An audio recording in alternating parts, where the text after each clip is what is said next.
Sir 45 बरस हो गए हाँ इस मुल्क को बने हुए। जी जी। जो भी सरकार आई उसने सबसे कम तवज्जो तालीम पर दी।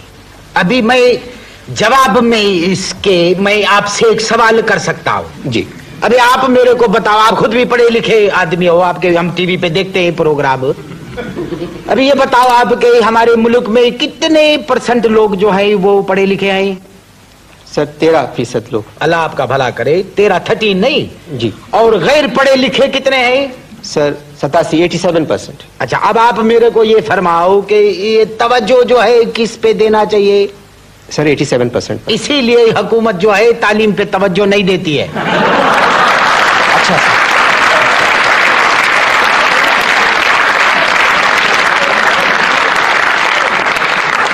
मैं आप लोगों को बताता हूं कि हुकूमत इसलिए तालीम पे तवज्जो नहीं देती है, बल्कि हुकूमत की अभी ये पॉलिसी है कि जो 13% पढ़े लिखे हैं ना, इनसे भी तालीम छीन के 87% में बराबर बराबर बांट दो, ताकि सबका स्टेटस जो है वो बराबर हो जाए। दिस इज इंटरनेशनल जमहूरियत। सर मैं आपकी बात से एग्री बिल्कुल नहीं करता, माफी चाहता हूं, आप बड़े अफसर हैं। सर तरक्की के लिए तालीम बहुत जरूरी है। सही, बहुत ज्यादा तरक्की जो है ना वो भी इंसान के लिए मुज़िर होती है। सर ये आप कैसे बात कर सकते? अभी बीसीसीआई ने कितनी तरक्की की।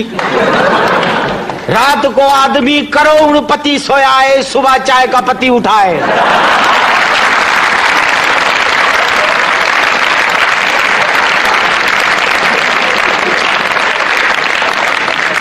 सर आप ये बैंक की मिसाल मत दें तालीम में। सर इस बैंक का तो नाम ना ले मेरे सामने।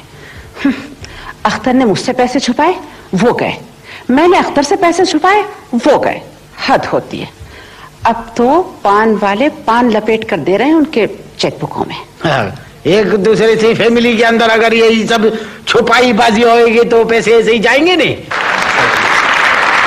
सर हाँ, मुझे कुछ अजीब सा लग रहा है कि आपका ताल्लुक एक ऐसी वजारत से है जिसके पास तालीम है। हाँ। और आप खुद तालीम के खिलाफ नजर आ रहे हैं। सही, देखिए मैं आपको दुनिया की बहुत सारी मिसालें देता हूँ। ये कोलंबस है, वास्को डिगामा है, मोहम्मद बिन कासिम है, और हमारे 8-9 पुराने वजीर दे आलवर नॉन मैट्रिक। जी।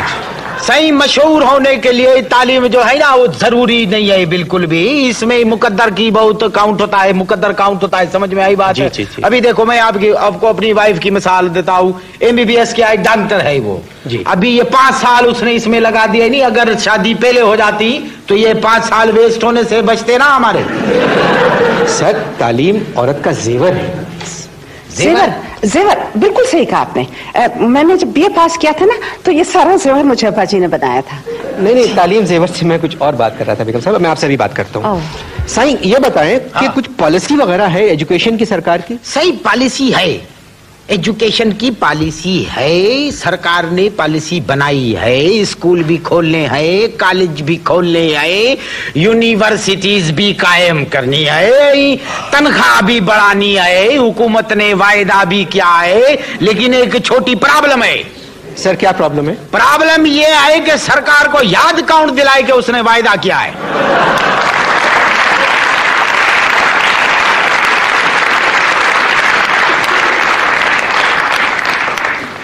आप इतने बड़े ओहदे पे फायज हैं, आप याद दिलाएं सर। अरे बाबा माफी दो, एक दफा हमने याद दिलाने की कोशिश किया था, 20 ग्रेड से 19 पे आ गया।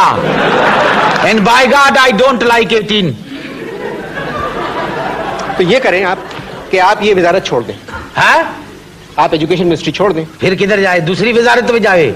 अरे ये वाहिद वजारत है ये एजुकेशन की जिसमें मजे लगे पड़े हैं।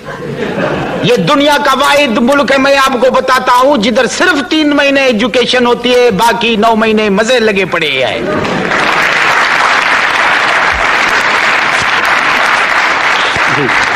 जरा सा कोई प्रॉब्लम होता है एजुकेशन बंद, जरा सा प्रॉब्लम होता है सारा नजला एजुकेशन पे आता है। एजुकेशन कैसे ठीक होगी? आप इंटरनेशनली कैसे खड़े होंगे? मैं कोई गलत बात आपसे बोल रहा हूं?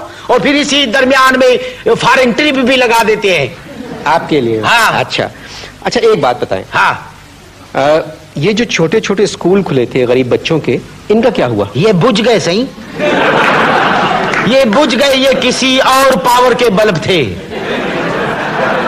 अभी जहां तक बात आपका सरकारी उस पे है तो ठीक है। अब मैं आपको समझाता हूं। देखो ये गवर्नमेंट जो है ना, ये स्टिक है, हम लोग उसके बफलो हैं। क्या? ये जितने फेलो है ना, ये बफलो हैं, मतलब सिविल सर्वेंट। सिविल सर्वेंट जो है। अब मैं कैसे समझाऊं आपको? वो एक उर्दू में मिसाल है ना, जिसकी लाठी उसी की बफलो। जी जी है नहीं? जी जी समझ बिल्कुल ऐसे ही हम लोग जो है वो बफलो है। हम लोग सिविल सर्वेंट के, हुकूमत जो भी आते हैं ना उसके मुलाजिम है, हमको फख्र है। और अभी देखो एक नई पॉलिसी आ रही है। नई पॉलिसी है, तालीम फ्री फॉर ऑल कर दो। Free for all. Free for all. ना पढ़ाने वाले को पैसे दिए जाएंगे, ना पढ़ने वाले से पैसे लिए जाएंगे।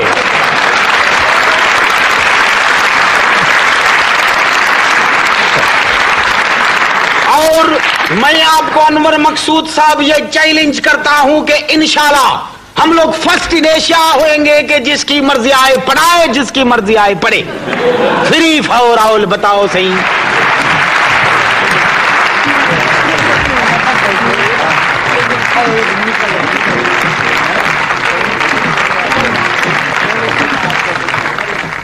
मैं आपको एक बात बताता हूं साईं, दुनिया किधर से किधर पहुंच गई है।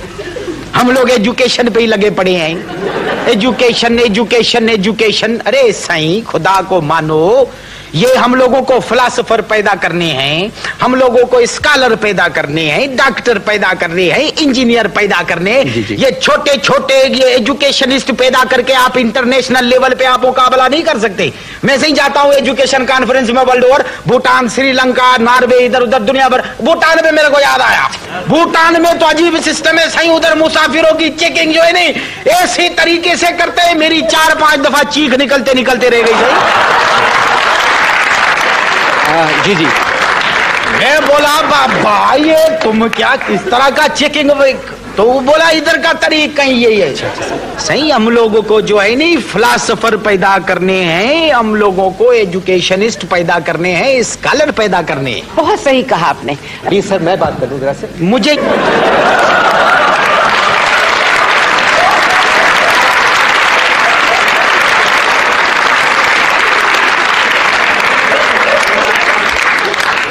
ये आपकी कोशिश से स्कॉलर पैदा नहीं होंगे। इसके लिए पूरी कौम को कोशिश करनी पड़ेगी। जी जी। तवज्जो देनी पड़ेगी, सही तवज्जो देनी पड़ेगी। एक खातून है जो मेरी अगली मेहमान है, उनका ये कहना है